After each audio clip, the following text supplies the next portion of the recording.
Hello guys, this is Miss Genius and welcome sa aking YouTube channel. So for today's video, tuturuan ko kayo kung paano gumawa ng YouTube channel gamit lang ang inyong mga cellphone. So wala nang eme-eme, let's get genius!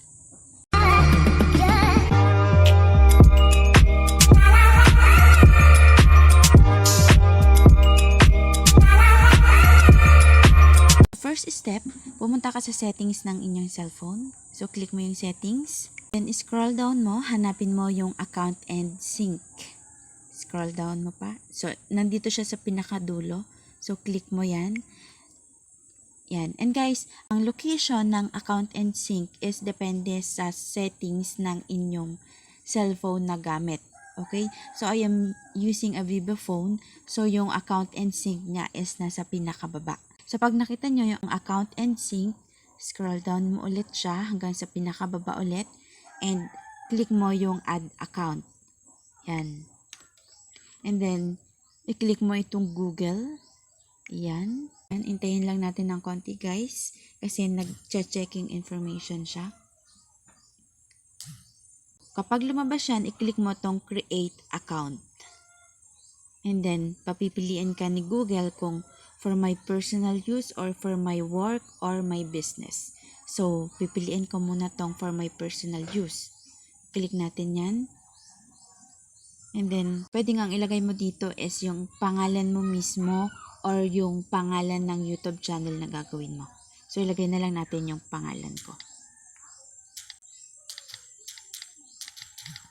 And then, yung last name.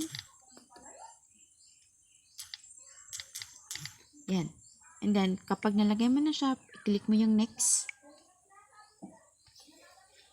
And then, ilagay mo yung month ng birthday mo.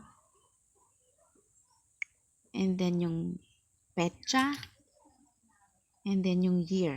Okay? Kapag okay na siya, lagay mo yung gender mo. Female, male. Kung ayaw mo namang malaman nila kung ano yung gender mo, lagay mo rather not say. So, ilalagay ko dito yung female. Yan. And then, click mo yung next. So, ayan. Pumili ka na dito ng iyong Gmail address.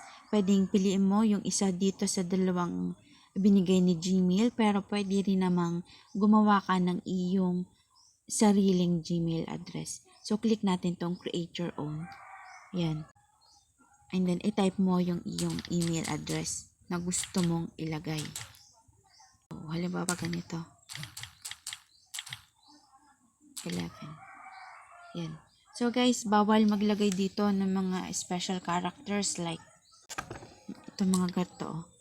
Hindi siya pwede. Yan, yung mga ganyan.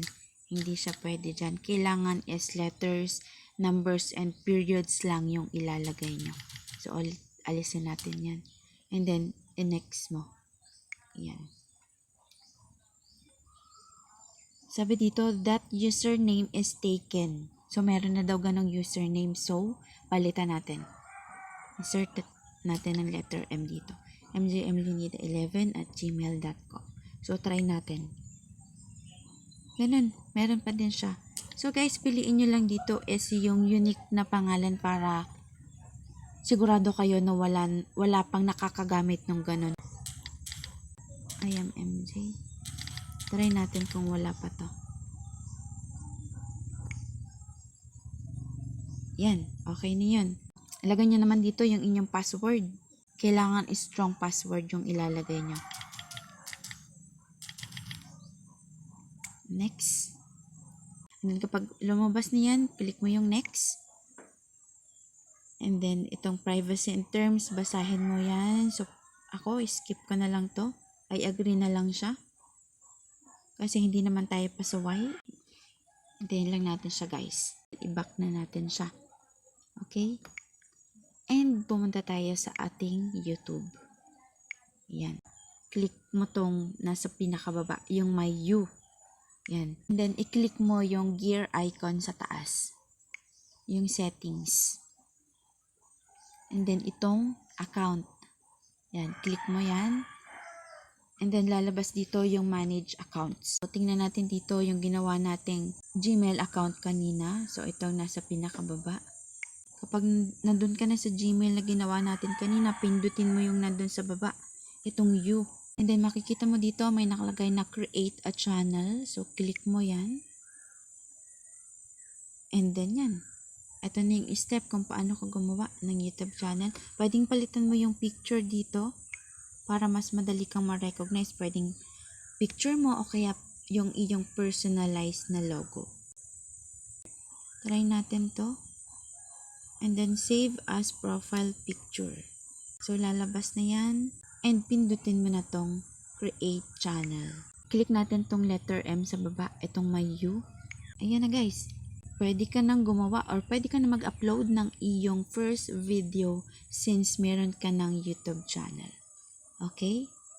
Kung nakatulong ang video na to, please subscribe to my YouTube channel and don't forget to tick the notification bell para lagi kang updated sa aking mga future videos. Yun lang po. Bye-bye!